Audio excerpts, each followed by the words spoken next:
Smart লার্নিংয়ে সকলকে স্বাগত। আজকে আমরা শিলা এবং তার শ্রেণীবিভাগ এই অধ্যায়টা ডিটেলে আলোচনা করব। এটা অসম্ভব গুরুত্বপূর্ণ একটা অধ্যায়। শিলা যথেষ্ট বড় একটা অধ্যায়, অনেক কিছু বিষয় এখানে আমাদের ডিটেলে জানতে হবে এবং ধরে নেওয়া যায় এই অধ্যায় থেকে কিন্তু প্রশ্ন অবশ্যই থাকবে। তো আমরা একদম সিলেবাস ধরে এগোচ্ছি পরপর। এর আগে আমরা রক মিনারেলস এর আগে আমরা আর্থ ক্রাস্ট এই অধ্যায়টা করেছি। আজকে আমরা শিলা এবং তার শ্রেণীবিভাগ ডিটেলে আলোচনা করব। প্রথমত আমরা এটা কম বেশি সকলেই জানি যে শিলাকে মূলত তিনটে মূল ভাগে ভাগ করা হয় এবং পৃথিবীর সেই জন্মলগ্ন হতেই প্রথমেই আগ্নেয় শিলা দিয়ে শুরু হয়েছিল পৃথিবী শিলা যাত্রা আমরা বলতে পারি। তারপর সেখান থেকে পাললিক শিলা, রূপান্তরিত শিলা, আবার সেখান থেকে নানান ধরনের যে শিলাচক্র সেটা সবসময়তেই চলছে। তো এটা হচ্ছে মূল শ্রেণীবিভাগ আমরা জানি আগ্নেয় শিলার। তো বর্তমানেও বিভিন্ন জায়গাতে যেখানে ম্যাগমা বেরিয়ে আসছে সেখান থেকে আগ্নেয় শিলা তৈরি হচ্ছে। এবার ম্যাগমার এই যে উপাদানগুলো, ম্যাগমা গঠনকারী উপাদান, এগুলো আমাদের একটু জেনে রাখা প্রয়োজন যে ম্যাগমার মধ্যে কি কি থাকে। ম্যাগমার মধ্যে থাকে অক্সিজেন, সিলিকন, অ্যালুমিনিয়াম, লোহা, ক্যালসিয়াম, ম্যাগনেসিয়াম, সোডিয়াম, পটাশিয়াম এবং হাইড্রোজেন। এগুলো কিন্তু ম্যাগমার মধ্যে গুরুত্বপূর্ণ উপাদান। এটা হচ্ছে মূল উপাদান, প্রধান উপাদান। ঠিক আছে, একটু এগুলো জেনে রাখা ভালো, কারণ প্রশ্ন কিন্তু যে কোনো রকমভাবে জিজ্ঞাসা করা হতে পারে। আর আর কিছু থাকে গৌণ, টাইটানিয়াম, কার্বন, ফসফরাস এবং ক্লোরিন। আচ্ছা, এই যে টাইটানিয়াম বা টিটানিয়াম যেটা রয়েছে, এই টাইটানিয়াম থেকেই কিন্তু আমাদের যে কৃষ্ণ মৃত্তিকা হয়, আমাদের যে কালো রঙের মাটি যেটা ব্যাসল্ট শিলা থেকে তৈরি হয়, তার যে কালো রং, সেটার কারণ কিন্তু এই টাইটানিয়াম অক্সাইড। এটা মাথায় রাখবেন, এটা থেকেও একটা প্রশ্ন হতে পারে, যেহেতু প্রাসঙ্গিক এটা জেনে রাখা ভালো যে টাইটানিয়াম অক্সাইডের জন্যই কিন্তু কৃষ্ণ মৃত্তিকার রংটা কালো হয়। এছাড়া কিছু আরও রাসায়নিক উপাদান কিছু অল্প পরিমাণে থাকে। তো এইগুলো হচ্ছে ম্যাগমার প্রধান এবং অপ্রধান উপাদান। তো সেই ম্যাগমা থেকেই পরবর্তীকালে তৈরি হয় এবং আগ্নেয় শিলার যে মূল শ্রেণীবিভাগ সেটা কিন্তু আমরা জানি উদ্বেদী এবং নিঃসারী, ইন্ট্রুসিভ এবং এক্সট্রুসিভ। যেটা ভূপৃষ্ঠের বাইরে আসতে পারে ম্যাগমা, ভূপৃষ্ঠের বাইরে এসে লাভারূপে প্রবাহিত হয়ে শক্ত কঠিন হয়, সেটা হচ্ছে এক্সট্রুসিভ। আর ইন্ট্রুসিভ যেটা ম্যাগমা ভূপৃষ্ঠে পৌঁছাতে পারে না, ভূভ্যন্তরেই জমে কঠিন হয়ে শিলায় পরিণত হয়, তাকে উদ্বেদী আগ্নেয় শিলা বলে।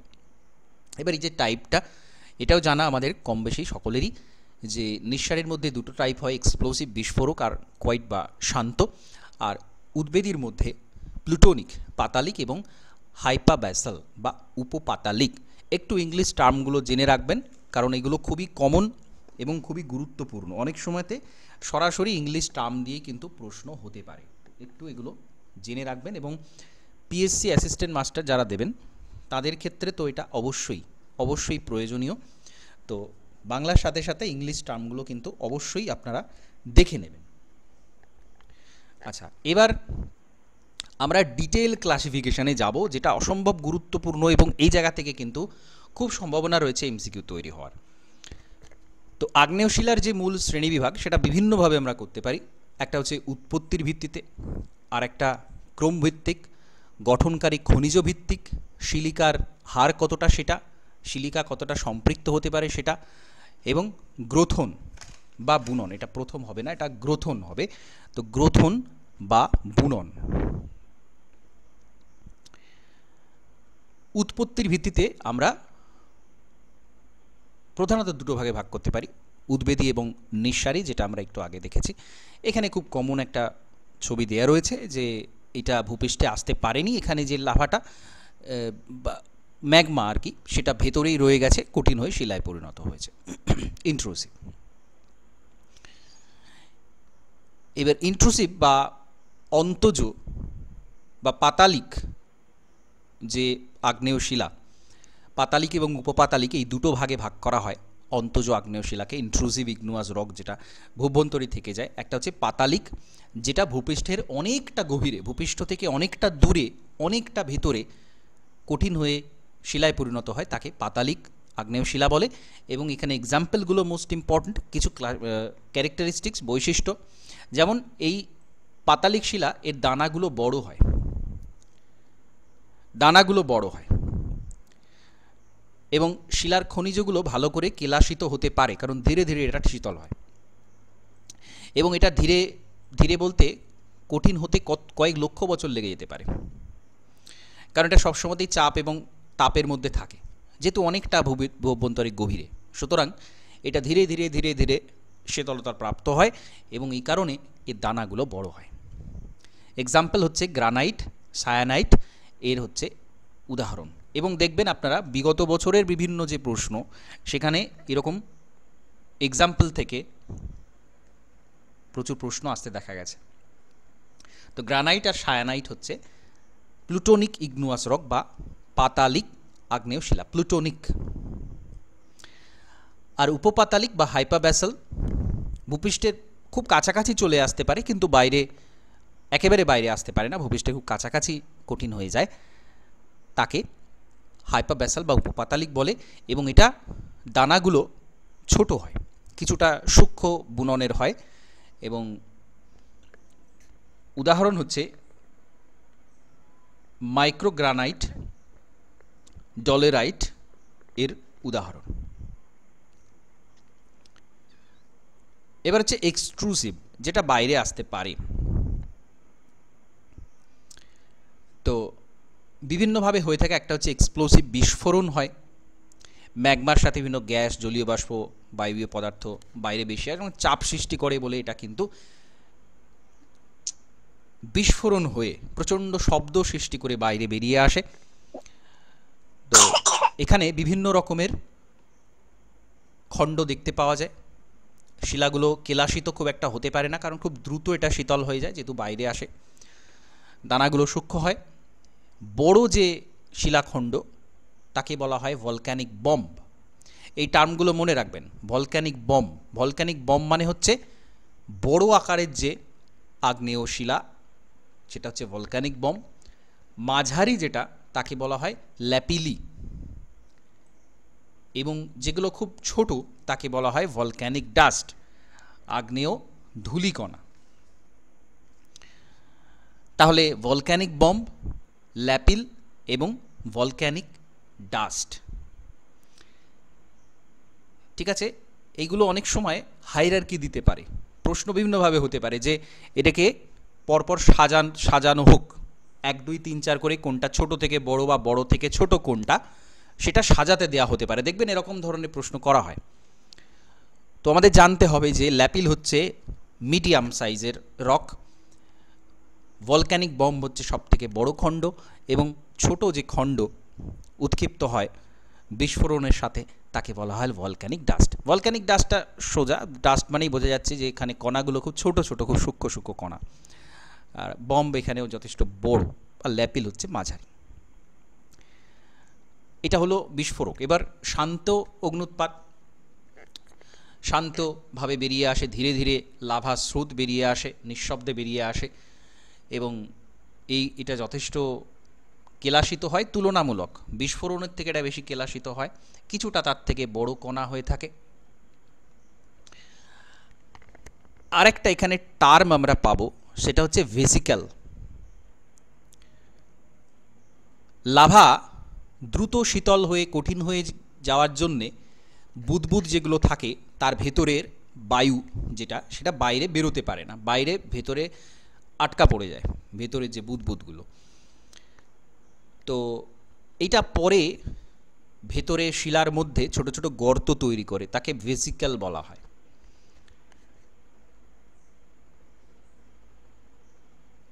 কি বলছি বোঝা যাচ্ছে? ভেতরে লাভাটা বেরিয়ে আসছে বাইরে, তার ভেতরে বায়ু থাকাটা খুব স্বাভাবিক, তো কারণ সেটা তরল অবস্থায় রয়েছে, ভেতরে বুদবুদ আছে, কিন্তু সেটা ভেতরেই জমে গেল, বাইরে সেটা বাঁচতে পারলো না, তো ভেতরটা অনেক ফাঁপা রয়ে যায়, তো সেটাকে ভেসিক্যাল বলা হয়। আর শীতল কঠিন হওয়ার সময় শিলার মধ্যে যে ফাটল তৈরি হয়, ফাটলের সংযোগস্থলকে বলা হয় কলুমনার জয়েন্ট। স্তম্ভ সংযোগ বা কলুমনার জয়েন্ট বলা হয় ফাটলগুলোর মধ্যে যে সংযোগস্থল থাকে তাকে। তাহলে এটা হচ্ছে আমাদের শান্ত ধরনের আগ্নেয় শিলা, কোয়াইট ইগনুয়াস রক।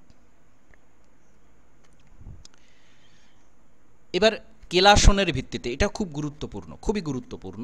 দুটো টাইপ আছে,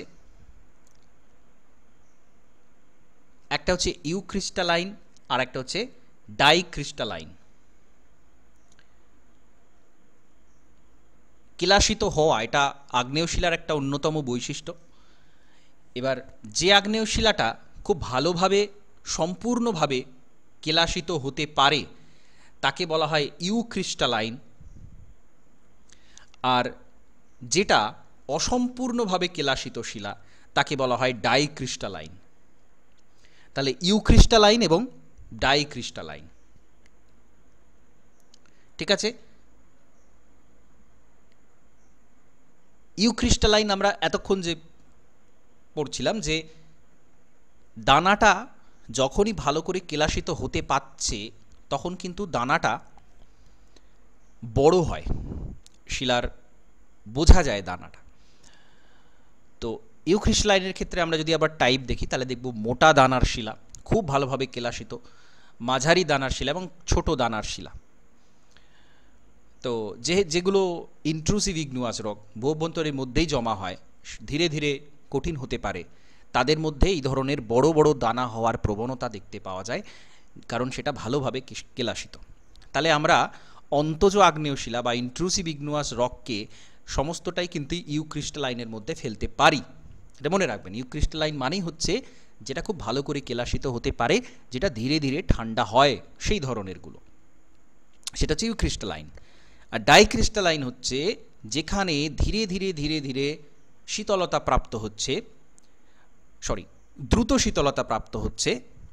ইউক্রিস্টালাইনের ঠিক বিপরীত, দ্রুত কেলাসিত হয়ে যায়, তাকে বলা হচ্ছে ডাইক্রিস্টালাইন। এবং এর দানাগুলো ছোট হয়ে থাকে, সূক্ষ্ম হয়ে থাকে, অনেক ক্ষেত্রে বোঝা যায় যে দানা খুব একটা তৈরি হয়নি,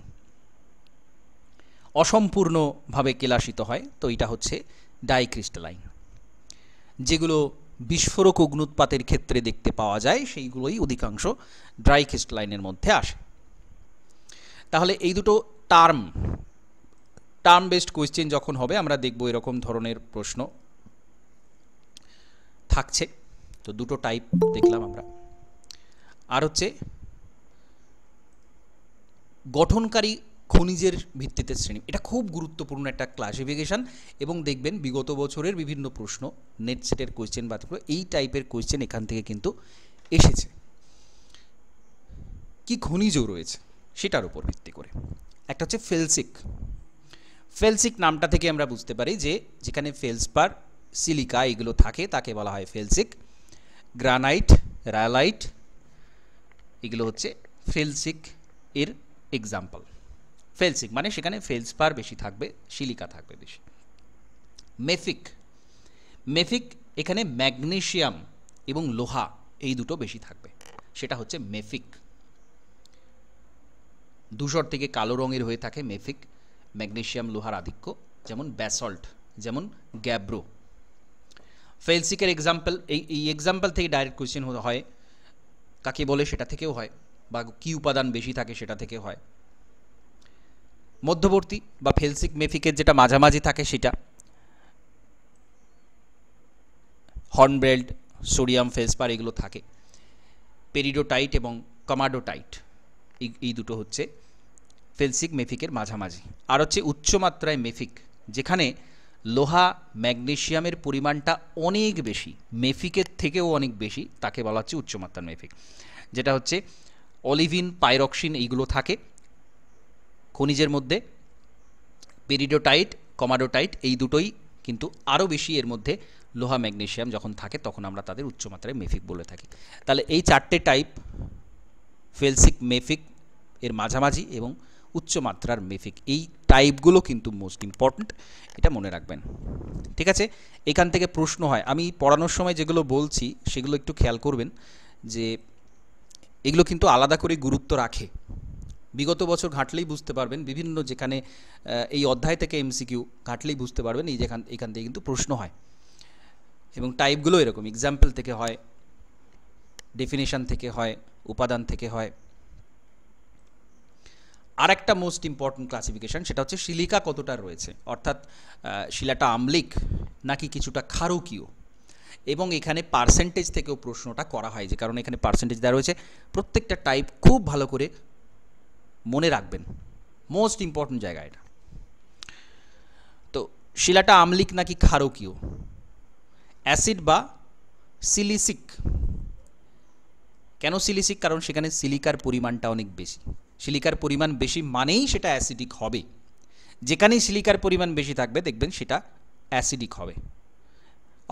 অম্ল শিলা, সিলিকার পরিমাণ 66%-এর বেশি থাকে, তাকে অম্ল আগ্নেয় শিলা বলে, অম্ল আগ্নেয় শিলা। হালকা রং হয়, আপেক্ষিক গুরুত্ব কম হয়, যেমন গ্রানাইট, অবসিডিয়ান, এরা কিন্তু সম্পূর্ণভাবে আম্লিক শিলা, সম্পূর্ণভাবে এরা আম্লিক শিলা। এবং এই যে পার্সেন্টেজটাও মাথায় রাখবেন, এটা হয়তো কোনো বইতে কিছুটা সামান্য হেরফের হতে পারে, কিন্তু ওভারঅল মোটামুটি এটাই পাবেন কাছাকাছি। 66%-এর বেশি থাকে আম্লিক শিলার সিলিকার পরিমাণ।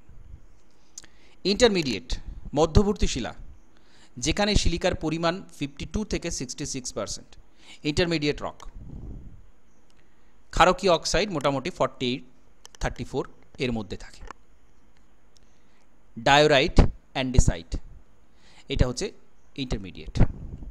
ক্ষারকীয় শিলা, ক্ষারকীয় যেমন ব্যাসল্ট, গ্র্যাবো, ডলোরাইট, এগুলোকে আমরা ক্ষারকীয় বলে থাকি। কেন?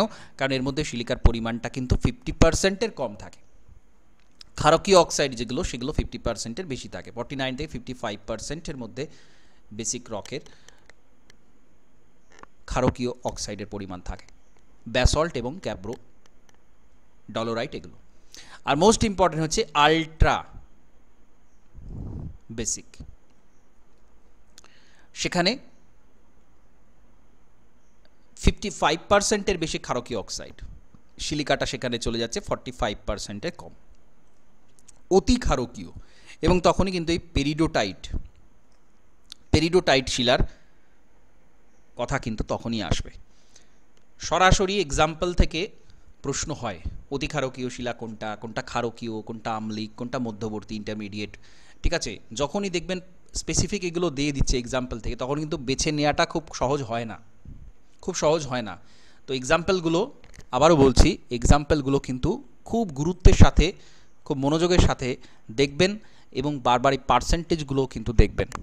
কারণ আপনার হয়তো মাথায় আছে যে ঠিক আছে, পেরিডোটাইট তো অতি ক্ষারকীয় শিলা, বা ক্ষারকীয় শিলা ব্যাসল্ট, কিন্তু এই পার্সেন্টেজটা যখন দিয়ে দেবে এবং সেটা আপনার সঠিকভাবে মাথায় থাকবে না, তখন কোনটা 40, কোনটা 35, কোনটা কী ছিল, তখন কিন্তু আর সেটা মাথায় থাকবে না।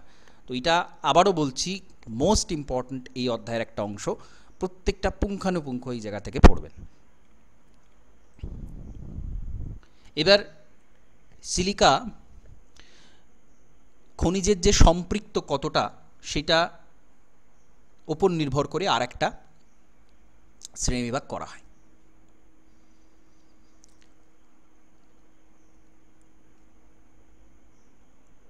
ডেফিনেশনটা আমাদের জানতে হবে, কাকে আমরা সম্পৃক্ত খনিজ বলবো, কাকে আমরা অসম্পৃক্ত খনিজ বলবো। যখন সিলিকাগুলো কিছুটা মুক্ত অবস্থায় থাকে, কোয়ার্টজ রূপে থাকে, সেগুলো হচ্ছে সম্পৃক্ত শিলা।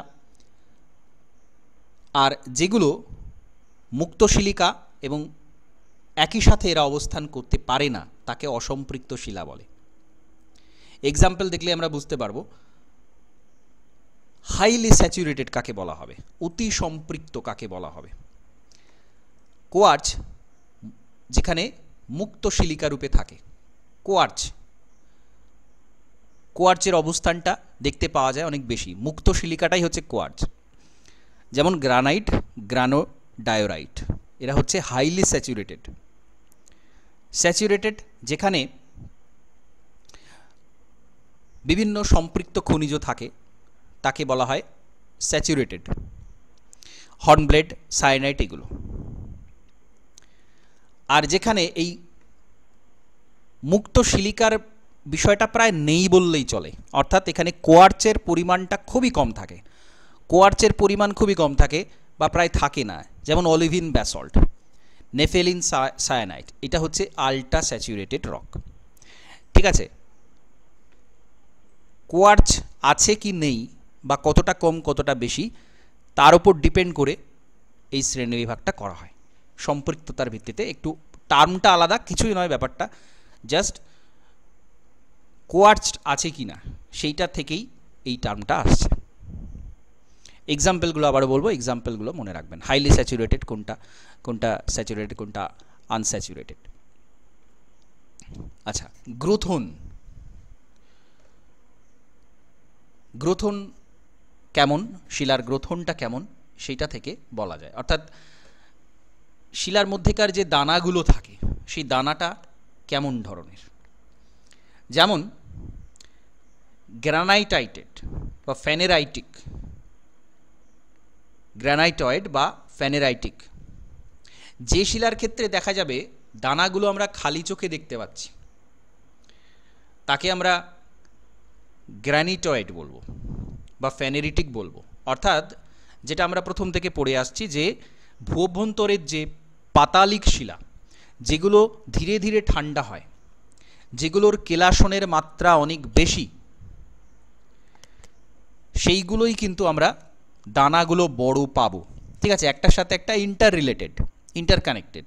ইউক্রিস্টালাইন যত শিলা আছে সবগুলোই কিন্তু এই গ্র্যানিটয়েড বা ফ্যানেরাইটিকের মধ্যে আসবে, কারণ তার দানাগুলো বড় হয়। এখানে মেকানিজমটা বুঝে রাখতে হবে যে কখন দানা বড় হচ্ছে, যখন ধীরে ধীরে ধীরে ধীরে সেটা শীতল হচ্ছে, ক্রিস্টালের পরিমাণটা অনেক বেশি, তখনই দানাটা বড় থাকবে। তাকে বলা হচ্ছে গ্র্যানাইটয়েড বা গ্র্যানিটয়েড বা ফ্যানেরাইটিক।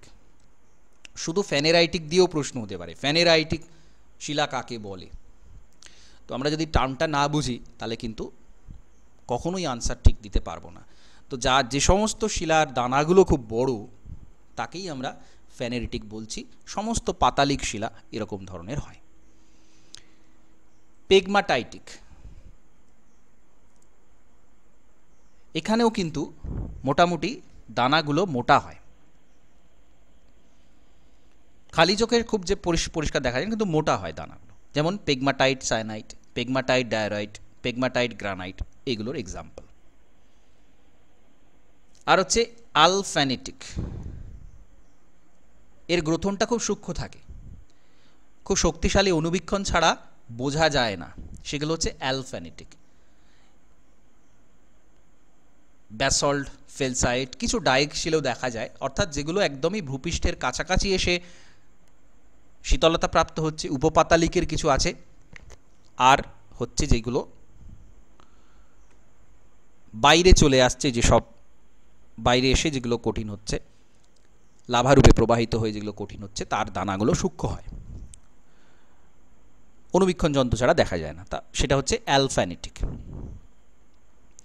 আর হচ্ছে গ্লজি, এখানে কেলাস থাকেই না, অতি দ্রুত এটা ঠান্ডা হয়ে যায়, একেবারেই এর মধ্যে দানাগুলো বোঝা যায় না, সেটা অণুবীক্ষণ দিয়েই দেখা হোক যাই হোক, খুব গ্লজি হয়।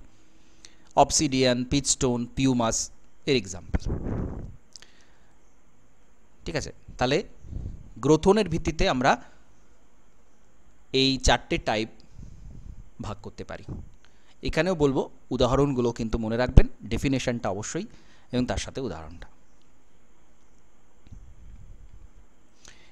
এখানে কিছু বেসিক জিনিস আছে। আগ্নেয় শিলার যেগুলো বৈশিষ্ট্য হয়, অস্তরীভূত, কোনো স্তর থাকে না, অবশ্যই এটা কেলাসিত হয়, যেগুলো ভিতরে থাকে সেগুলো অনেক বেশি ভালো করে কেলাসিত, এবং কেলাসিত হওয়া মানেই তার দানাটা কিন্তু বড় হবে। জীবাশ্ম থাকে না, পুড়ে যায়। অপ্রবেশ্য হয়, সুদৃঢ় হয়, যথেষ্ট শক্তিশালী হয়।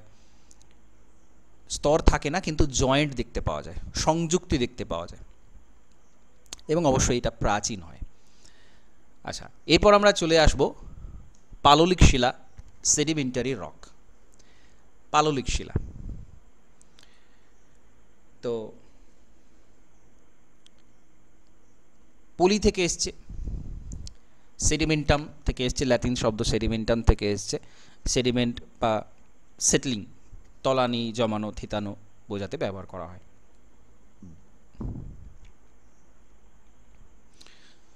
আচ্ছা,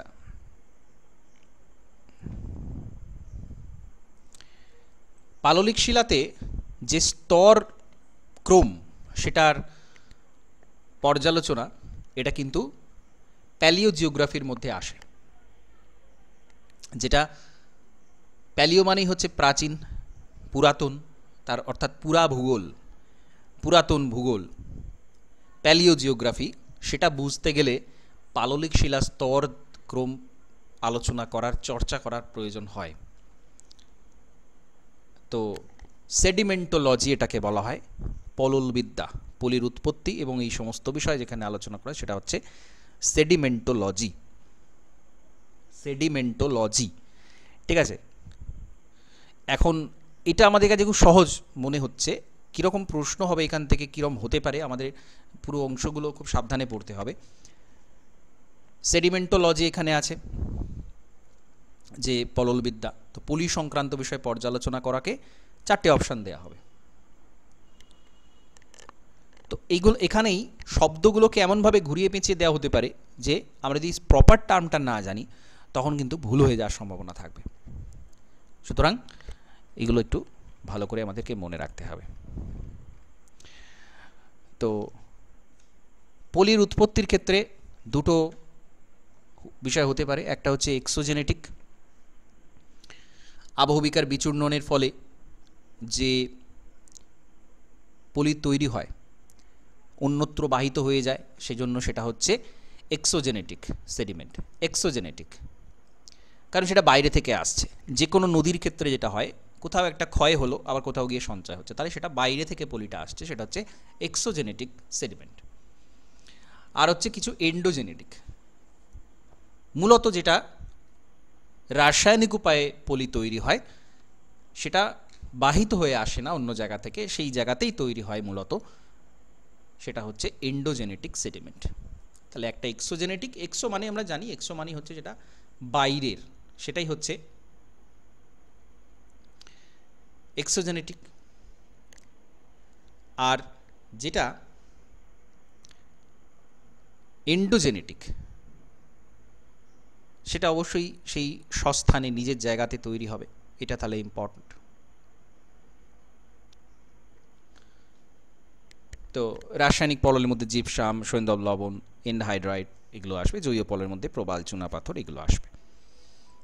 এবার পাললিক শিলার যে উৎপত্তির যে প্রক্রিয়া আছে, কীভাবে হয়, এটাও খুব গুরুত্বপূর্ণ।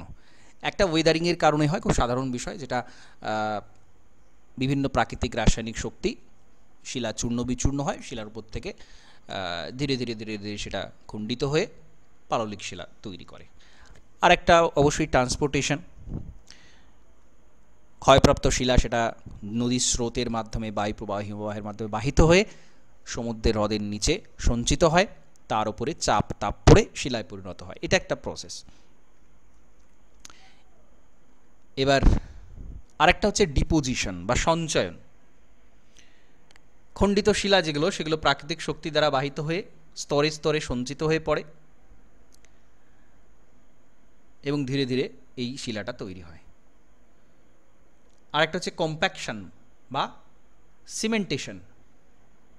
সঞ্চিত পদার্থ যেগুলো হলো, সেগুলো প্রথমে আলগা অবস্থায় থাকে, তো ওপরে যত বেশি প্রেসার পড়ে, ওপরে যত বেশি সঞ্চয় হয়, নিচের অংশ তত বেশি সেটা শিলায় পরিণত হতে থাকে। এবার যেটা মূল অংশ, সেটা হচ্ছে ক্লাসিফিকেশান। এটা খুব সহজ ক্লাসিফিকেশান আছে। যান্ত্রিক উপায়ে তৈরি হয় পাললিক শিলা, যেটা কিছু আছে রাসায়নিক উপায় হয়, কিছু আছে জৈবিক উপায় হয়। তো যান্ত্রিক উপায় মানেই হচ্ছে শিলা বায়ু, নদী, হিমবাহ, সমুদ্রের তরঙ্গ, যান্ত্রিক শক্তি যেগুলো, তাদের দ্বারা চূর্ণ বিচূর্ণ হয়ে যায় এবং পরবর্তীকালে সেটা পলি সঞ্চিত হয়ে জমাট বেঁধে পাললিক শিলা তৈরি করে। এটা যান্ত্রিক উপায়। তো সেটা খুব সাধারণ একটা বিষয় যে মূলত এইভাবেই পাললিক শিলাটা বেশি তৈরি হয়। এবার এর মধ্যে আবার 3টে ভাগ আছে। একটা হচ্ছে নুড়িময়, যেখানে যে যে পাললিক শিলার মধ্যে নুড়ির পরিমাণটা বেশি, অর্থাৎ বড় বড় শিলা যেখানে থাকে সেইগুলো হচ্ছে নুড়িময়। গ্রিট কংগ্লোমারেট ব্রেক্সিয়া, এখানে এই এক্সাম্পলগুলো হচ্ছে এখানে মোস্ট ইম্পর্ট্যান্ট, এইগুলো আমাদেরকে আলাদা করে মনে রাখতে হবে, এক্সাম্পলগুলো মনে রাখতে হবে, কারণ বিষয়টা আমরা জানি নুড়িময় পাললিক শিলার মধ্যে তার মানেই হচ্ছে সেখানে বড় বড় নুড়ি খণ্ড থাকবে, সূক্ষ্ম অংশগুলো কম থাকবে। কিন্তু এক্সাম্পল গ্রিট কংগ্লোমারেট ব্রেক্সিয়া। বালিময় অ্যারেনাসিয়াস, বালিকণা কাঁকরের পরিমাণ বেশি থাকবে, বালুময় অর্থাৎ নুড়িময়ের থেকে একটু ছোট সেইটা। বেলে পাথর আর্কুজ এই বালুময় যে শিলা তার এক্সাম্পল।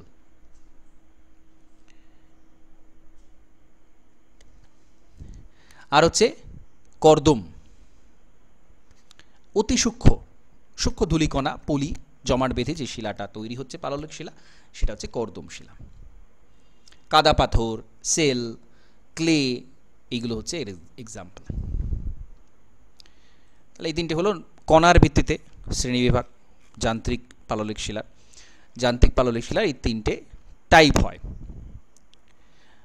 আর অবশ্যই রাসায়নিক উপায়ে যেগুলো তৈরি হয়, একটা হচ্ছে এভাপোরেট বাষ্পীভবনজনিত, আর একটা হচ্ছে নন এভাপোরেট অবাষ্পীভবনজনিত। একটা ক্ষেত্রে একটা রাসায়নিক উপায়ে শিলা তৈরি হতে গেলে বাষ্পীভবন হয়, আর এক ক্ষেত্রে বাষ্পীভবন হয় না। বাষ্পীভবন হয় কোন ক্ষেত্রে? বাষ্পীভবন হলে কি ধরনের শিলা তৈরি হয়? একটা হচ্ছে ক্লোরাইড, সালফেট এবং কার্বনেট। হ্রদ মূলত যখন শুকিয়ে যায় বিভিন্ন রকমের লবণের অবক্ষেপ থাকে, বিভিন্ন এরকম দেখবেন যেগুলো খুব লবণাক্ত হ্রদ হয়, সেগুলো যখন শুকিয়ে যায় নিচে এই ধরনের অবক্ষেপগুলো পড়ে থাকে, রক সল্ট, হ্যালাইট এগুলো পড়ে থাকে। এবং এরকম ধরনের পাললিক শিলা যেগুলো তৈরি হয় সেখানে ডলোমাইট, ক্যামাটি এক্সাম্পল। এটা এক ধরনের বাষ্পীভবনজনিত। এরকম যেমন আরাল সাগর, আরাল সাগর কিন্তু অনেকটা অংশ শুকিয়ে গেছে বর্তমানে। তো বিশ্ব উষ্ণায়নের কারণে প্রচুর যেখানে খুব শুষ্ক এলাকা সেখানে এরকম অনেক হ্রদ কিন্তু শুকিয়ে যাওয়ার উদাহরণ রয়েছে। তো সেখানে সেরকম ধরনের জায়গাতে এরকম ক্লোরাইড, সালফেট, কার্বনেট পাললিক শিলা দেখা যায়। আর একটা হচ্ছে বোরেট, এটা মোস্ট ইম্পর্টেন্ট। বোরেট আগ্নেয়গিরির কাছের উষ্ণ প্রস্রবণের জল যখন বাষ্পীভবন হয়ে শুকিয়ে যায় তখন অধক্ষেপণের মাধ্যমে বোরেট জাতীয় শিলা দেখতে পাওয়া যায়। বোরাক্স, কার্নাইট, কেলমেনাইট, এটা। তাহলে আগ্নেয়গিরির কাছের যে হ্রদ সেখানে যখন জল শুকিয়ে যাচ্ছে, বাষ্পীভবন মানে কি? বাষ্পীভবন মানে সেটা শুকিয়ে যাওয়া। তো বাষ্পীভবনে বিভিন্ন ধরনের, যখন এই ক্লোরাইড, সালফেট, কার্বনেটগুলো পড়ে থাকছে সেটা একটা।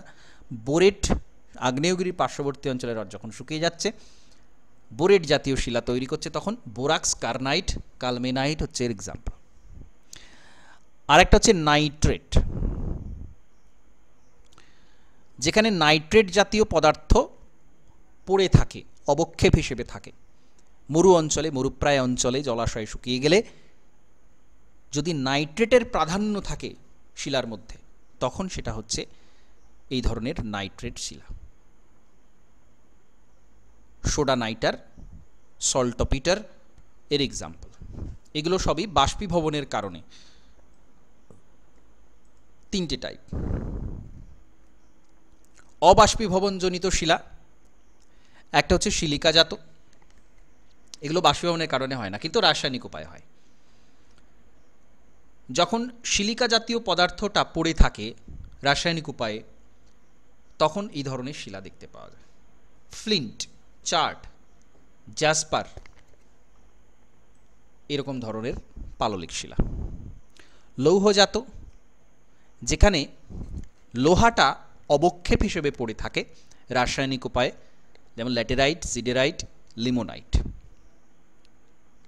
আর হচ্ছে চুন, চুন জাতীয় পদার্থ দিয়ে তৈরি হয় পাললিক শিলা, স্ট্যালাকটাইট, স্ট্যালাগমাইট, ডলোমাইট, এইগুলো কোনোটাই কিন্তু বাষ্পীভবনের কারণে হয় না, কিন্তু রাসায়নিক উপায়ে হয়। আমরা জানি স্ট্যালাকটাইট স্ট্যালাগমাইট এগুলো সবই কিন্তু রাসায়নিক প্রসেসের কারণেই হয়, কিন্তু সেখানে চুনের প্রাধান্য থাকে, ক্যালসিয়াম কার্বনেটের প্রাধান্য থাকে। লোহার প্রাধান্য থাকলে সেখানে লৌহ জাত ল্যাটেরাইট, সিলিকার প্রাধান্য থাকে যখন, তখন সেটা সিলিকেট। তাহলে এইগুলো হচ্ছে রাসায়নিক উপায়ে গঠিত পাললিক শিলার এক্সাম্পল। তাহলে আমরা দুটো টাইপ পড়লাম, আর হচ্ছে জৈবিক উপায়ে যেগুলো তৈরি হয়। উদ্ভিদ প্রাণীর দেহাবশেষ থেকে যে পাললিক শিলা তৈরি হয় তাকে আমরা জৈবিক উপায়ে গঠিত পাললিক শিলা বলি। অঙ্গারময়, যেখানে কার্বনের প্রাধান্য থাকে। উদ্ভিদের দেহাবশেষ থেকে যে শিলা তৈরি হয়, ভূমিকম্প বিভিন্ন কারণে গাছপালা যখন মাটির নিচে চাপা পড়ে যায়, দীর্ঘ সময় ধরে সেটা কয়লায় পরিণত হয়। আমরা জানি উদ্ভিদের দেহাবশেষ থেকেই এটা তৈরি হয়, তো তাকে বলা হচ্ছে অঙ্গারময় পাললিক শিলা। চুনময়, প্রাণীর দেহাবশেষ, প্রাণীর খোলস, হাড়, তাকে চুনময় বলে। সমুদ্রের তলদেশে বিভিন্ন প্রাণী দেহ থেকে, বড় সামুদ্রিক প্রাণী তিমি, বিভিন্ন ছোট বড় প্রাণী থেকে চুন জাতীয় যে লাইমস্টোন তৈরি হয় তাকে বলা হয় চুনময় ক্যালকারিয়াস রক। আর হচ্ছে সিলিকা, স্পঞ্জিলেডুলারিয়ান জীবের দেহাবশেষ থেকে সিলিকাময় পাললিক শিলা বলা হয়। সিলিকার প্রাধান্য থাকে এই শিলার মধ্যে। তাহলে এই তিনটে হচ্ছে জৈবিক উপায়ে তৈরি পাললিক শিলার এক্সাম্পল। পললের উৎপত্তি অনুসারে পলিটা কীভাবে তৈরি হলো? এটা হচ্ছে সংঘাতের কারণে, একটা অসংঘাতের কারণে। সংঘাত মানেই হচ্ছে যান্ত্রিক বিচূর্ণীভবন। একটা হচ্ছে পাইরোক্লাস্ট সেডিমেন্ট। পাইরোক্লাস্ট সেডিমেন্ট কি, এটা খুব ইম্পর্ট্যান্ট। আগ্নেয়গিরির অগ্নুৎপাত যখন বেরিয়ে আসছে, অগ্নুৎপাতের মধ্যে যে শিলাখণ্ড বেরিয়ে আসে তাকে আমরা জানি পাইরোক্লাস্ট বলে। নানান ধরনের যে আগ্নেয়গিরির অগ্নুৎপাত থেকে যে শিলাখণ্ড বেরিয়ে আসছে তাকে পাইরোক্লাস্ট বলে, পাইরোক্লাস্ট পদার্থ বলে। তো সেইখান থেকে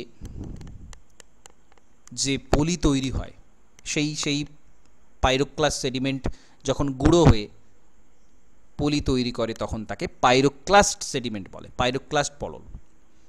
তুফ, ব্রেক্সিয়া এর এক্সাম্পল।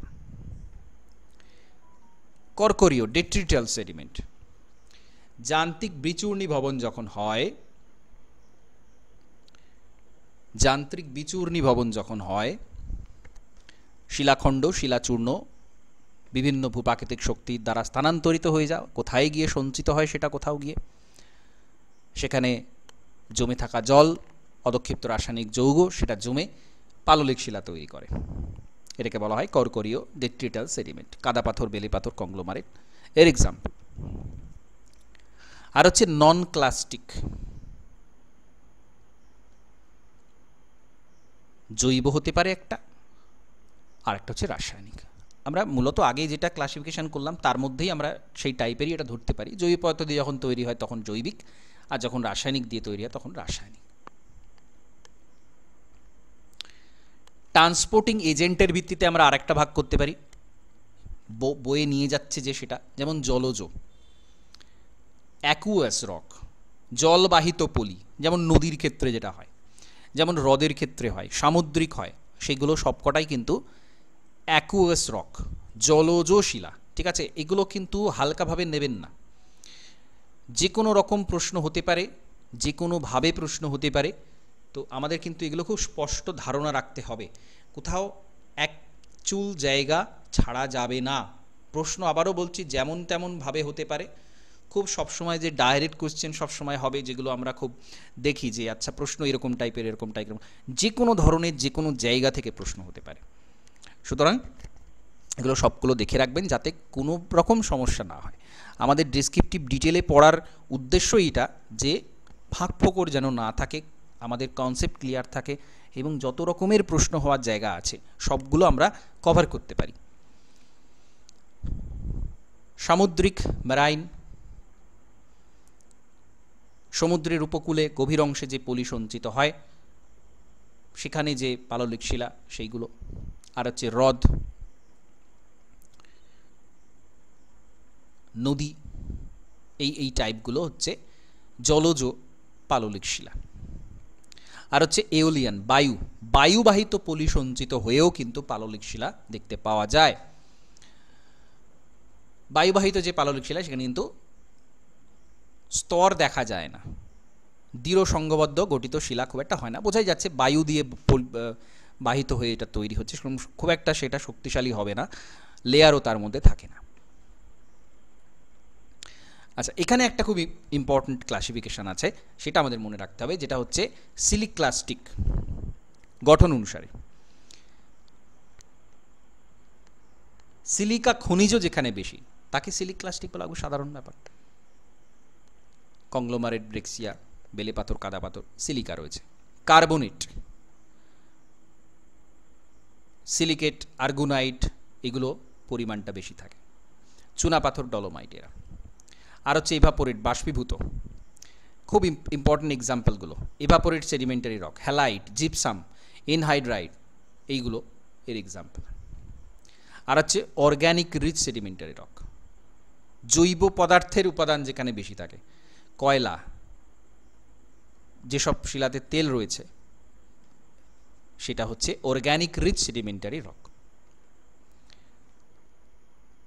সিলিসিয়াস পাললিক শিলা হয় যেখানে পুরোপুরি সিলিকা দ্বারা তৈরি, যেটা ওপেল, চার্ট। তো এই এক্সাম্পলগুলো মনে রাখবেন। সিলিকার পরিমাণ এখানে পুরোটাই বলা যায় সিলিকা দিয়ে তৈরি। লোহা সমৃদ্ধ, লোহার পরিমাণ বেশি থাকে, ফরমেশন আয়রন স্টোন যেগুলো। ফসফেটিক শিলা, ফসফরাসের পরিমাণ বেশি থাকে। পাললিক শিলার যে বৈশিষ্ট্য আমরা জানি, লেয়ার থাকে, পাললিক শিলাতে লেয়ার থাকে। জীবাশ্ম থাকে, শুধুমাত্র পাললিক শিলাতেই জীবাশ্ম দেখতে পাওয়া যায়, আর কোনো শিলাতে পাওয়া যায় না। নন ক্রিস্টালাইন, কখনোই এটা কেলাসিত হয় না। রিক্রিস্টালাইজেশন হতে পারে, পুনর্কেলাসন এটা হতে পারে, চুনাপাথর থেকে মার্বেল রূপান্তরিত শিলা যদিও সেটা হয়ে যায়। আর হচ্ছে ওয়েব মার্ক থাকে, এটা খুব ইম্পর্টেন্ট। সমুদ্র হ্রদের কাছাকাছি এটা হয় বলে তরঙ্গের চিহ্ন থাকে। অনেক সময় বায়ু দ্বারা যেটা শিলা তৈরি হয়, পাললিক শিলা, যেটা আমরা একটু আগে পড়ছিলাম, বায়ু দিয়েও কিন্তু তৈরি হয়, সেখানেও এরকম ওয়েব মার্ক থাকে, তরঙ্গ চিহ্ন। তাহলে ওয়েব মার্ক কোন শিলার মধ্যে থাকে, এটা প্রশ্ন হতে পারে। তরঙ্গ চিহ্ন আমরা কোন শিলার মধ্যে পাব, সেটা হচ্ছে যেখানে যেই শিলাটা সমুদ্র হ্রদের মধ্যে তৈরি হয় বা বায়ুবাহিত হয় সেক্ষেত্রে পাওয়া যায়। কোমল হয় পাললিক শিলা, প্রবেশ্যতা থাকে, অ্যাক্সেসিবল হয়। ভূপৃষ্ঠ আবৃতকারী শিলা থাকে, ভূপৃষ্ঠের অধিকাংশই 75% আমরা দেখতে পাবো পাললিক শিলা, বাকি মাত্র 25% আগ্নেয় রূপান্তরিত। তাহলে এখানে আমরা একটা ইম্পর্টেন্ট ইনফরমেশন পাচ্ছি, খুব ইম্পর্টেন্ট একটা ইনফরমেশন পাচ্ছি, যে আমাদের অধিকাংশ শিলাই কিন্তু পাললিক শিলা। 75% অনেকটা পাললিক শিলা। সংযুক্তি থাকে, জয়েন্ট থাকে, স্তর দেখতে পাওয়া যায়। আর হচ্ছে রূপান্তরিত বা মেটামরফিক। লায়াল 1832-তে মেটামরফিজম শব্দটা ব্যবহার করেছিলেন। তো এরকম ধরনের প্রশ্ন দেখবেন পরে বিভিন্ন পরীক্ষাতে আসে, কে কোন শব্দ, কে কোন টার্মটা তৈরি করছেন। তাহলে মেটামরফিজম এটা লায়াল প্রথম ব্যবহার করছেন। ফর্মটা চেঞ্জ হয়ে যাওয়া তাকেই মেটামরফি বলে, তার অবস্থাটা পরিবর্তন হয়ে যাওয়া, সেটাই হচ্ছে রূপান্তর। চাপ, তাপ, রাসায়নিকভাবে বিভিন্ন পদার্থ গ্যাসের কারণে হতে পারে। তাপের কারণে হয়, আমরা জানি তাপের কারণে প্রচণ্ড তাপ যদি সেখানে পড়ে তাহলে পরিবর্তিত হয়ে যায় শিলাটা। চাপের প্রভাবে হতে পারে, রাসায়নিকভাবে হতে পারে।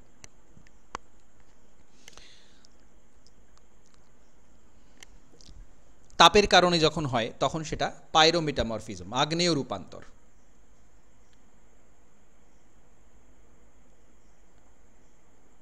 যখন অগ্নুৎপাত হয়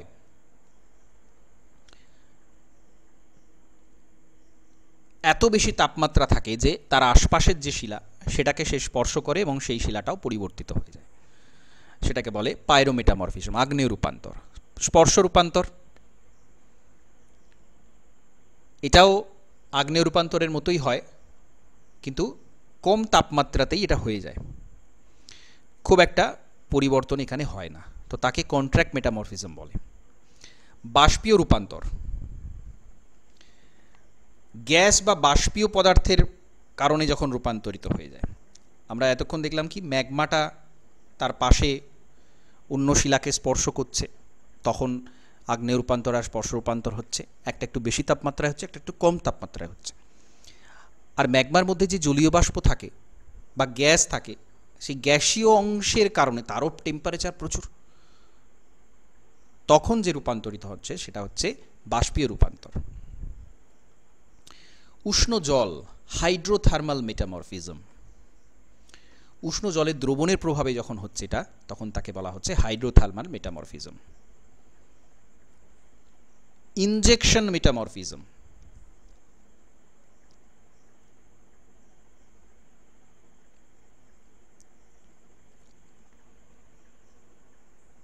শিলা স্তরের মধ্যে ম্যাগমা উত্তপ্ত তরল পদার্থ, তখন যদি সেটা চলে যায় তখন সেটা হচ্ছে ইনজেকশন মেটামরফিজম। আর হচ্ছে প্রোগ্রেসিভ, প্রচুর তাপ প্রচুর চাপ এই দুটোই যদি থাকে তখন সেটা হচ্ছে প্রোগ্রেসিভ। আর একটা হয় চাপ এবং তাপ দুটোর কারণেই,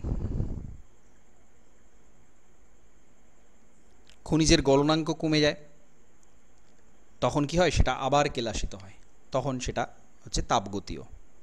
ভার, শিলার যদি অত্যন্ত প্রেসার থাকে তখন সেটা এরকম ধরনের ভারজনিত রূপান্তর হয়। স্ট্যাটিক, তাপ থাকে তার সাথে জল, এই দুটোর কারণে যখন হয় তখন হচ্ছে স্ট্যাটিক। জিওথার্মাল মেটামরফিজম, আমরা জানি তাপের ভূঅভ্যন্তরে আমাদের যে তাপ আছে সেটা ভূতাপ বলা হয়, সেই ভূতাপের কারণে যখন রূপান্তরিত হয় তখন তাকে জিওথার্মাল মেটামরফিজম বলে। তাহলে টার্মগুলো আমাদের একটু জেনে রাখতে হবে, কোনটা কি সেটা একটু জেনে রাখতে হবে। দুটোই সমান থাকে, তাপ চাপ দুটোই সমান থাকে। এক্ষেত্রে কি হয়, প্রেশারটা একটু বেশি থাকে, টেম্পারেচারটা কম থাকে। আর এটা হচ্ছে চাপ তাপ দুটোই সমান। এটা হচ্ছে লোকাল মেটামরফিজম, স্থানীয় কারণে হয়। আর একটা হচ্ছে রিজিওনাল মেটামরফিজম, আঞ্চলিক। শিলার গঠন বুনন পরিবর্তিত হয়ে যায়, নতুন খনিজ পর্যন্ত তৈরি হতে পারে। ক্লাসিফিকেশনটা খুব সহজ, কারণ লিমিটেড। এটা আগ্নেয় শিলা যখন রূপান্তরিত হয় তখন আগ্নেয় রূপান্তরিত শিলা, গ্রানাইট থেকে নিজ, আগাইট থেকে হর্নব্লেড। পাললিক রূপান্তরিত, পাললিক শিলা থেকে রূপান্তরিত হয়, চুনাপাথর থেকে মার্বেল। বালুকা থেকে রূপান্তরিত, বেলে পাথর থেকে কোয়ার্জাইট। এই যে রূপান্তর, এগুলো খুব কমন যদিও, কিন্তু অবশ্যই এগুলো মনে রাখবেন, খুব কমন এগুলো, কিন্তু মনে রাখবেন। কর্দম, কাদা পাথর থেকে স্লেট, সেল থেকে সিস্ট। অঙ্গার জাতীয়, কয়লা থেকে গ্রাফাইট। চুন জাতীয়, চুনাপাথর থেকে মার্বেল। এবার দুটো টাইপের হয় খনিজের উপাদানের ভিত্তিতে, একটা হচ্ছে পত্রায়িত, ফোলিয়েটেড, পাতার মতো চ্যাপ্টা সমতল দেখতে পাওয়া যায়, ফোলিয়েশন দেখতে পাওয়া যায়, তাকে পত্রায়ন বলা হয়। গোছা, এক একটা গোছার মতো, তাসের গোছার মতো দেখা যায়, ঠিক আছে, এটাকে বলা হচ্ছে ফোলিয়েটেড মেটামরফিক রক।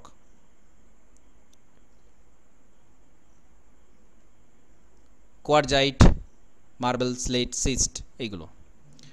নন ফোলিয়েটেড, এখানে পাত নেই, পরপর তাসের গোছার মতো নেই, মার্বেল, কোয়ার্জাইট, এগুলো নন ফোলিয়েটেড। তো এই আবারও বলছি, এক্সাম্পলগুলো থেকে কিন্তু প্রশ্ন থাকবে, বিশেষ করে এই রক এই অধ্যায়টা।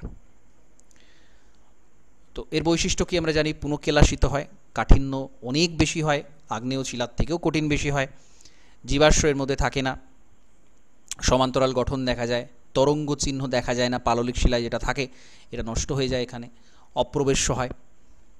আচ্ছা, রক সাইকেল আমরা জানি, একটা শিলা থেকে আর একটা শিলা। আচ্ছা, এইখানে হটনের এই যে কথাটা, এটা থেকে প্রশ্ন হতে পারে। No trace of beginning and no prospect of an end. No trace of beginning and no prospect of an end. শিলাচক্র শুরুর কোনো ঠিকানা নেই, শেষ হওয়ার সম্ভাবনাও নেই, শিলাচক্র চলতেই থাকবে। এটা কে বলেছেন? এটা বলেছেন ভূবিজ্ঞানী হাটন। ডাইরেক্ট কোয়েশ্চেন হবে, এটা মনে রাখবেন। এবার হচ্ছে এই যে শিলার বিভিন্ন ভূমিরূপগুলো, এটা কিন্তু ব্যাপক গুরুত্বপূর্ণ। আমরা জানি কি, এই যে ব্যাসল্ট শিলা, ব্যাসল্ট শিলার ক্ষেত্রে চ্যাপ্টা ভূমি তৈরি হয়। চ্যাপ্টা, যেমন মালভূমি, চ্যাপ্টা মালভূমি দেখতে পাওয়া যায়। ব্যাসল্ট গম্বুজ হয়, সিল্ট আগ্নেয়গিরি ব্যাসল্ট গম্বুজ হতে পারে শিলা। মেসা, বিউট এবং কুয়েস্তা এটাও হতে পারে। এগুলো সবই কিন্তু চ্যাপ্টাকৃতি হয়। মেসা আমরা জানি টেবিলাকৃতি ভূমিরূপ, সেখান থেকে ছোট হয়ে বিউট, কুয়েস্তা এবং হকব্যাক শুকর পৃষ্ঠ। এই যে কুয়েস্তা, হকব্যাক। কুয়েস্তার ক্ষেত্রে কি হয়, ঢালটা একটু কম হয়, হকব্যাকের ক্ষেত্রে ঢালটা কিন্তু অনেক বেশি হয়। ঠিক আছে, মৃদু ঢালে যে গঠিত অংশ তাকে কুয়েস্তা বলে। হকব্যাক, কুয়েস্তা এগুলো খুব কমন ভূমিরূপ, কিন্তু খুব ভালো করে মনে রাখতে হবে। আর হচ্ছে ইনভার্সন অফ টোপোগ্রাফি হয়, বৈপরীত্য ভূমিরূপ হয়। লাভা ডোম, লাভা গম্বুজ,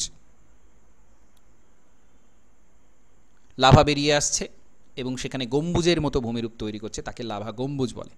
লাভা ডোম, যেমন মৌনা লোয়াতে এটা দেখতে পাওয়া যায়। আচ্ছা, লাভা মাউন্ট আর লাভা ডোম এই দুটোর মধ্যে একটু তফাৎ আছে। লাভা মাউন্ট এটাও গম্বুজের মতো দেখতে, লাভা ডোম এটাও গম্বুজের মতো দেখতে, বাইরে থেকে দুটো কিন্তু বোঝা যায় না। তো খুব সূক্ষ্ম পার্থক্য আছে, এটা অবশ্যই মনে রাখবেন, পার্থক্য জিজ্ঞাসা করা হতে পারে। লাভা মাউন্টের ক্ষেত্রে কোনো জ্বালামুখ পাওয়া যায় না, লাভা ডোমে কিন্তু জ্বালামুখ থাকে। ঠিক আছে। আর হচ্ছে পিলো স্ট্রাকচার। পিলো স্ট্রাকচারটা কি হয়, সমুদ্রের নিচে যখন অগ্নুৎপাত হয়, বালিশের মতো গঠনযুক্ত এরকম দেখতে পাওয়া যায় ভূমিরূপ। এটা হচ্ছে পিলো স্ট্রাকচার, মোস্ট ইম্পর্টেন্ট। দেখেই বুঝতে পারছেন ঠিক এরকম বালিশের মতো দেখতে হয়, এটা কিন্তু সমুদ্রের নিচে হয় পিলো স্ট্রাকচার। আর হচ্ছে কলমনার স্ট্রাকচার, স্তম্ভের মতো, ডাইক ষড়ভুজের মতো হয়। দাক্ষিণাত্য মালভূমিতে কিছু দেখা যায়, স্কটল্যান্ডে দেখা যায় ষড়ভুজ স্তম্ভ। প্লাগডোম আর থোলয়েড, আগ্নেয়গিরির মুখে যদি লাভা জমাট বেঁধে যায় তাকে প্লাগডোম বলে। প্লাগডোমটা যদি চওড়া ছাতার মতো বড় হয় তাকে বলে থোলয়েড। ক্যালডেরা হ্রদ, আগ্নেয় শঙ্কুর মস্তক অপসারিত হলে যে অবনত ভূমি তৈরি হয় তাকে বলে ক্যালডেরা। তার মধ্যে যদি বৃষ্টির জল সঞ্চিত হয় তাকে বলা ক্যালডেরা হ্রদ। আমরা জানি সুমাত্রাতে টোবা হ্রদ, টোবা, সেটা হচ্ছে একটা ক্যালডেরা হ্রদ। মোস্ট ইম্পর্টেন্ট এটাও। তাহলে এইগুলো দেখা যায়। আর এবার হচ্ছে গ্রানাইট। গ্রানাইটের ক্ষেত্রে আমরা জানি গোলাকৃতি হয় ভূমিরূপ, গোল পাহাড় হয়, রাউন্ডেড হিলক, গোল পাহাড় হয়। আপল্যান্ড ব্রিজ, উঁচু শৈলশিরা তৈরি হয়। কোর স্টোন, মোস্ট ইম্পর্টেন্ট ভূমিরূপ, কোর স্টোন। যেখানে পাথরখণ্ড দারণ ফাটল বেশি থাকে গ্রানাইট শিলাতে, তার মধ্যে দিয়ে জল প্রবেশ করে যায়, আবহবিকারটা অনেক বেশি হয়। তখন কি হয়, চাইয়ের কোণগুলো হয়ে যায় কোণাকৃতি কিছুটা।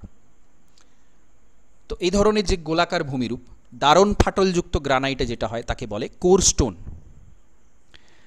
তারপরে হচ্ছে টর, এটাও খুব গুরুত্বপূর্ণ একটা ভূমিরূপ। টর একটা পুরো অংশ কঠিন এবং কোমল শিলা, কঠিন শিলাটা রয়ে যাচ্ছে, কোমল শিলাটা ক্ষয় পাচ্ছে, তখন যে উঁচু ভূমিরূপ রয়ে যায়, এখানে টরের ছবিটা দেয়া আছে। এই পুরো অংশটা ছিল, কিন্তু এখানে কোমল শিলা ক্ষয় পেয়ে গেছে, এটাকে টর বলা হয়। ঠিক আছে, কোন শিলাতে দেখা যায় সেটা মোস্ট ইম্পর্টেন্ট কোশ্চেন হয়। ইনসেলবার্জ গ্রানাইট নিঃশিলা দ্বারা তৈরি, টরের থেকে বড় যে উঁচু গম্বুজের মতো ভূমিরূপ তাকে ইনসেলবার্জ বলে। গ্রানাইট ডোম হয়, গম্বুজ গ্রানাইটের তৈরি, গোলাকৃতি। টিলা, গ্রানাইটের মধ্যে যদি প্রচুর জয়েন্ট থাকে তখন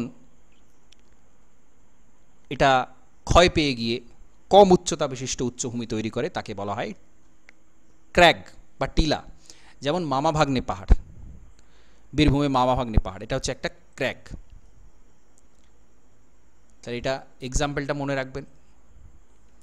ইরোশনাল হলো, ক্ষয়জাত গর্ত, গর্ত তৈরি হয়ে যায় বিভিন্ন ক্ষয়ের কারণে গ্রানাইট শিলাতে।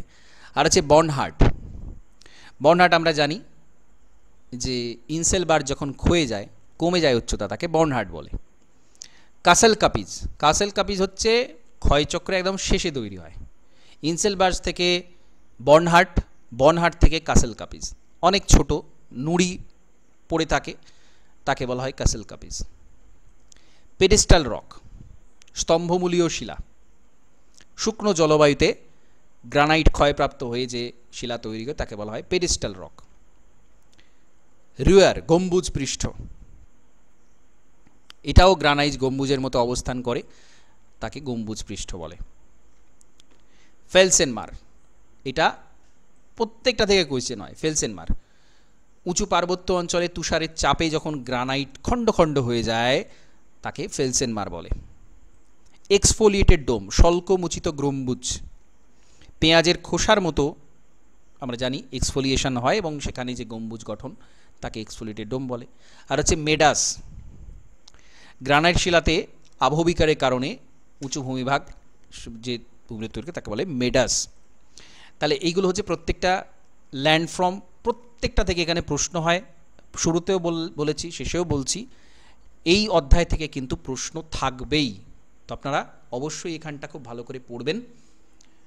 আপনারা কিন্তু পড়াশোনাটা বজায় রাখুন, পড়তে থাকুন। যে কোনো সময় পরীক্ষা ঘোষণা হতে পারে, আপনারা বিভিন্ন রকম শুনছেন, কিন্তু আলটিমেটলি সুপ্রিম কোর্ট যে রায়টা দিয়েছে সেটা কিন্তু কেউ পরিবর্তন করতে পারে না একমাত্র সুপ্রিম কোর্ট ছাড়া। সুপ্রিম কোর্টে রিভিউ পিটিশনের যে সম্ভাবনা সেটা খুবই কম। কেন? কারণ সরকারের থেকে তথ্য চাওয়া হয়েছে, কে যোগ্য কে অযোগ্য, সরকার সেই তথ্য দিতে পারেনি। যদি সেটা দিতে পারে, রিভিউ পিটিশনে যদি সেটা দিতে পারে, এবং কিসের ভিত্তিতে দিচ্ছে সেটাও একটা অনেক জটিল একটা ব্যাপার, যে পরীক্ষা নেয়ার যে রায় হয়েছে সেই রায়টা পরিবর্তন হবে। সুতরাং আপনারা কিন্তু পড়তে থাকুন, পরীক্ষা হবে, পড়তে থাকুন। এবং আজকে আপনারা শুনেছেন যে নতুন করে আপার প্রাইমারি টেট নেয়ার কথা কিন্তু জানাতে হবে কমিশনকে, তিন সপ্তাহের মধ্যে, 21 দিনের মধ্যে জানাতে হবে যে নতুন করে টেট কবে নিতে পারবে। তো সেটাও একটা সম্ভাবনা তৈরি হচ্ছে। পরীক্ষা হবে আগামী দিনে, কারণ বুঝতেই পাচ্ছেন খুব করুণ পরিস্থিতি। সুতরাং আপনারা পড়াশোনাটা বজায় রাখুন, ঠিক আছে? পিএসসির এক্সামেরও নোটিশ দেবে, সবটাই ওই ওবিসি কেসের জন্য এগুলো সরকার দেখাচ্ছে, যদিও টালাভানা করছে, কিন্তু আলটিমেটলি এরা পরীক্ষা না নিয়ে কিন্তু থাকতে পারবে না, বাঁচতে পারবে না, পরীক্ষা নিতেই হবে। সুতরাং আপনারা পড়াশোনার মধ্যে থাকুন। হঠাৎ করে পরীক্ষা ঘোষণা হলে কিন্তু তখন সামলাতে পারবেন না। তো কয়েক মাসের মধ্যে, আগামী 5-6 মাসের মধ্যে কিন্তু পরীক্ষা হচ্ছে, এবং যখন দেখবেন সব একসাথে হচ্ছে তখন কিন্তু হাতড়াতে হবে। সুতরাং পড়াশোনার মধ্যে থাকুন, যে কোনো প্রকারে সব কিছু সামলেও পড়াশোনার মধ্যে থাকতেই হবে, সিচুয়েশানটা এরকম। ঠিক আছে, তাহলে আজকে ক্লাসটা এখানে কমপ্লিট করছি। নমস্কার, ধন্যবাদ।